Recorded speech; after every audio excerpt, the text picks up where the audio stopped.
Hello everyone, আসসালামু আলাইকুম। This is Tania, একটা তানিয়া ব্লগ থেকে। আজকে একটা নতুন রেসিপি নিয়ে আসলাম। ঠিক নতুন না, এটা সবাই রান্না করতে পারে। আমি কিভাবে রান্না করি পুঁই শাক, সেটা আপনাদের সাথে শেয়ার করব। তো ধৈর্য সহকারে আমার সঙ্গেই থাকেন। তো আমি পুঁই শাকগুলো নামিয়ে নিয়েছি। এখন সবগুলোকে পুঁই শাক আস্তে আস্তে আমি কেটে নেব।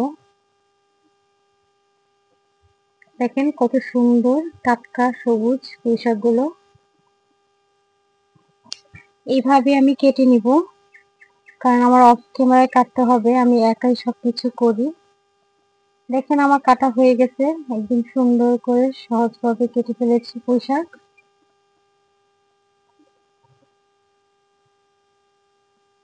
এখন আমি একটা আলু কেটে দিয়েছি, একটু চিকন চিকন করে কেটে দিয়েছি আলুটাকে। এখন সবজিগুলোকে ধুয়ে নিব।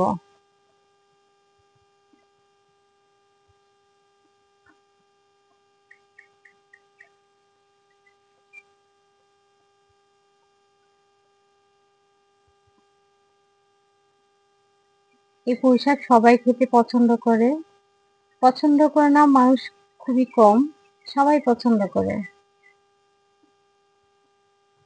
একটু বেশি পানি দিয়ে ভালোভাবে নেড়ে চেড়ে ধুয়ে নিতে হবে, কয়েকবার এভাবে ধুইতে হবে।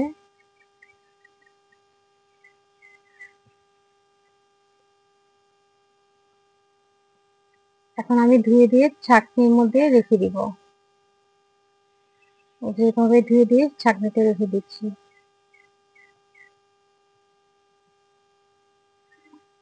কারণ শাক মানে বেশি করে ধুইতে হয়, 4 থেকে 5 বার পানি চেঞ্জ করে ধুয়ে নিয়েছি। দেখেন আমার শাক ধোয়া কমপ্লিট হয়ে গেছে। এই শাক আমি কি দিয়ে রান্না করবো আপনাদের সাথে শেয়ার করব।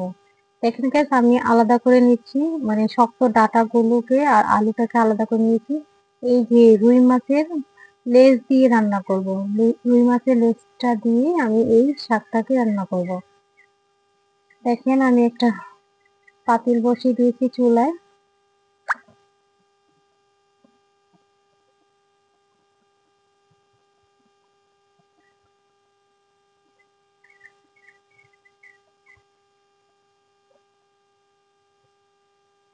এখন আমি দিয়ে দিব পরিমাণ মতো তেল। আপনারা সয়াবিন তেল, সরষের তেল, যে কোনো তেল দিয়ে রান্না করতে পারেন, বাট আমি সরষের তেল খাই, আমরা সরষের তেল দিয়ে রান্না করব। তেলটা গরম হয়ে আসলে আমি পেঁয়াজ কুচি দিয়ে দিলাম।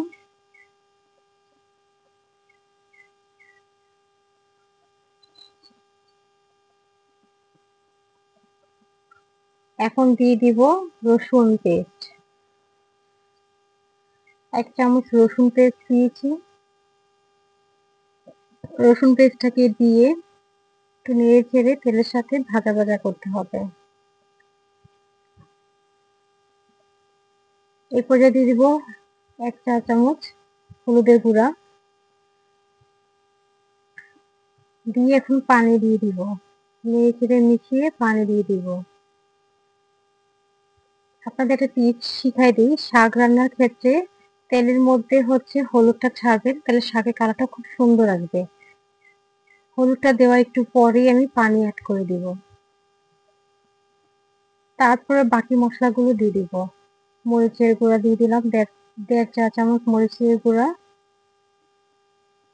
সামান্য পরিমাণ লবণ, এটা পরিমাণ মতো যেমন লাগে ওইরকম। ধনিয়ার গুঁড়া, জিরে গুঁড়া দিয়ে মশলার সাথে মিশিয়ে নেব। মিশিয়ে একটু কষিয়ে নিব মশলাটাকে।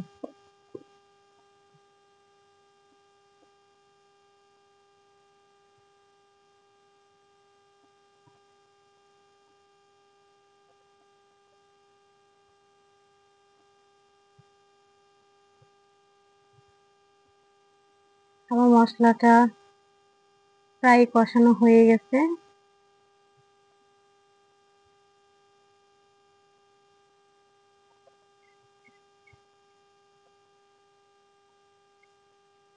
একদম ভালোভাবে কষানো হয়ে গেছে।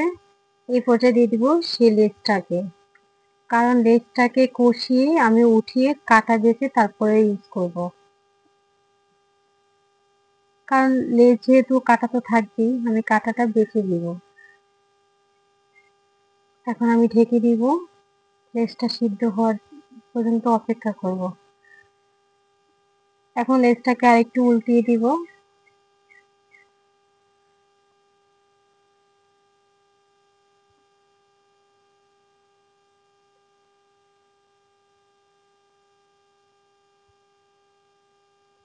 আমার মশলাটা খুব ভালোভাবে সুন্দরভাবে কষানো হয়েছে। দেখেন আমার লেজটাও কমপ্লিট হয়ে গেছে, সিদ্ধ হয়ে গেছে।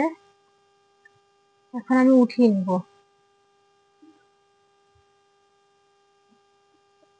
এখন আমি সেই মশলার সাথে আলাদা করে রেখেছিলাম আলু আর পুঁই শাকের ডাঁটা, সেটা দিয়ে দিলাম। কারণ এগুলো সিদ্ধ হতে একটু টাইম লাগে, শাক সিদ্ধ হতে টাইম লাগে না, তাই আমি এগুলো আগে থেকে একটু আগে দিয়ে সিদ্ধ করে নেব।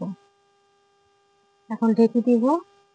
লেজটার মধ্যে একটু পানি দিয়ে দিব, কারণ এটা যেহেতু গরম, কারণ পানি দিলে খুব সহজেই আমি কাঁটাটাকে বেছে নিতে পারবো। এইভাবে আমি সবগুলো কাঁটা বেছে নিব। সবগুলো কাঁটা ছেড়ে নিয়েছি। দেখেন আমার কাঁটা সরানো কমপ্লিট হয়ে গেছে, অনেক সুন্দরভাবে সরানো হয়েছে।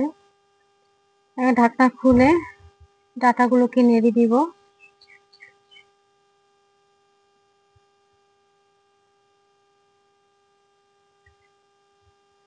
তো চেক করে দেখলাম সিদ্ধ হয় নাই, আর একটু সিদ্ধ হবে, ঢাকনা দিয়ে ঢেকে দিব।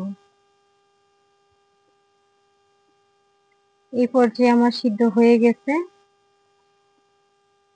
এই পর্যায়ে দিয়ে দিব আমি শাক, বাকি শাকগুলো দিয়ে দিব।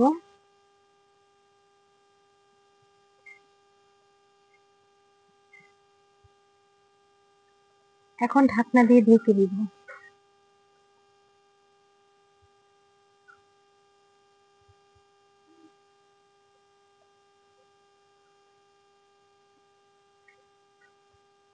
এখন মশলার সাথে শাকটাকে ভালোভাবে নেড়ে মিশিয়ে নিব।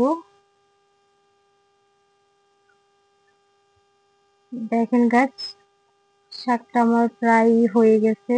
এই পর্যায়ে আমি দিয়ে দিব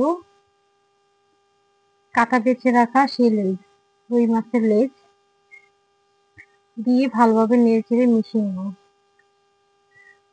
দেখেন গাইস, আমার তরকারিটা কত সুন্দর কালার এসেছে, একদম সবুজ, দেখতে একদম লোভনীয় লাগছে। দেখতে যেমন লোভনীয়, খেতেও অনেক মজার হয়। আপনারা এইভাবে রান্না করে খেয়ে দেখবেন, খুব ভালো লাগবে। এই পর্যায়ে আমি 3টা কাঁচামরিচ দিয়ে দিব, কারণ যেহেতু আমার রান্নাটা হয়ে গেছে। আপনারা এরকম প্রসেস করে রান্না করে দেখবেন, আশা করি ভালো লাগবে। আমার ভিডিও যদি ভালো লাগে লাইক করবেন, শেয়ার করবেন, সাবস্ক্রাইব করে বেল আইকনটা বাজিয়ে দিবেন, যাতে ভিডিও ছাড়ার সঙ্গে সঙ্গে নোটিফিকেশন আপনাদের মধ্যে চলে যায়। Thank you very much. আল্লাহ হাফিজ। খুব সুন্দর কালার এসেছে, আলহামদুলিল্লাহ, মাশাআল্লাহ। Thanks for watching.